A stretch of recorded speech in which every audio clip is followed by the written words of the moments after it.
పంట చుట్టూ వలలు, సీసీటీవీ కెమెరాలు, గార్డులతో 24/7 హైటెక్ సెక్యూరిటీ. ఇదంతా పంటను కాపాడుకునేందుకు రైతులు ఏర్పాటు చేసుకున్న భద్రతా ఏర్పాట్లు. ఆ పంటే ఓపియం అంటే గసగసాలు. దీన్ని నల్లమందు పంట అని కూడా అంటారు. మధ్యప్రదేశ్లోని మందసౌర్ జిల్లాలో ఈ సాగులో మొక్కలు ప్రస్తుతం పూత దశలో ఉన్నాయి. ఇవి కాయలుగా మారాక వాటి నుంచి పాల వంటి ద్రవాన్ని సేకరిస్తారు. ఈ పనికి చాలా నైపుణ్యం, ఓపిక అవసరమని ఎన్నో జాగ్రత్తలు తీసుకుంటున్నామని రైతులు అంటున్నారు. ये अफीम की फसल है सर, बहुत इसमें चुनौती है।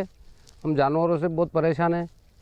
दूसरी बात, हम बहुत मुश्किल से इस खेती को करते हैं। यहाँ रिक्वायरी रखते हैं, कैमरा लगा रखा हमने, सीसी कैमरा।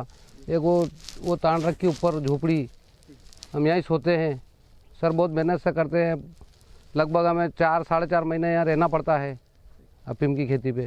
और ये डंडे भी ठोकते हैं, 3-3 जाली लगा रखी है, एक ऊपर एक साइड में, एक फिर बीच में लगानी पड़ती है सर। ఈ సాగుపై నిఘా ఉంచేందుకు మందసౌర్ జిల్లాను 3 జోన్లుగా విభజించామని, లైసెన్స్ కలిగిన 25,000 మంది రైతులను ఎప్పుడూ పర్యవేక్షిస్తుంటామని సెంట్రల్ బ్యూరో ఆఫ్ నార్కోటిక్స్ అధికారులు అంటున్నారు. यहाँ 3 कार्यालयों में तीनों खंडों में अलग अलग जिला अफीम अधिकारी बैठते हैं। इनका कार्य क्षेत्र अलग अलग हैं। जैसे प्रथम खंड है, यहाँ पर प्रथम खंड का जो क्षेत्र आते हैं, मंदसौर जो लोकल तहसील है उसमें आते हैं, टोटल जितने हैं।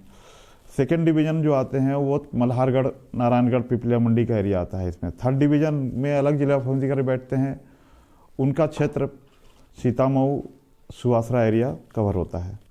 तीनों डिवीजन मिला करके जो है ना देखें तो 25,000 काश्तकार हैं, गम और सीपीएस दोनों मिलाकर। నల్లమందును వైద్య రంగంలో ఎక్కువగా ఉపయోగిస్తారు. శస్త్రచికిత్స లేదా గాయాలైనప్పుడు కలిగే విపరీతమైన నొప్పిని తగ్గించడానికి దీన్ని వాడుతారు. అలాగే తీవ్రమైన దగ్గు, డయేరియా వంటి సమస్యలను అరికట్టడానికి వినియోగిస్తారు. ఎన్నో ఉపయోగాలు ఉన్నప్పటికీ దీనికి అడిక్ట్ అయ్యే ప్రమాదం ఎక్కువ. మత్తు పదార్థంగానూ చాలా మంది వాడుతుంటారు. అందుకే వైద్యం మినహా ఇతర అవసరాల కోసం దీన్ని వాడటం, విక్రయించడం చట్ట విరుద్ధం.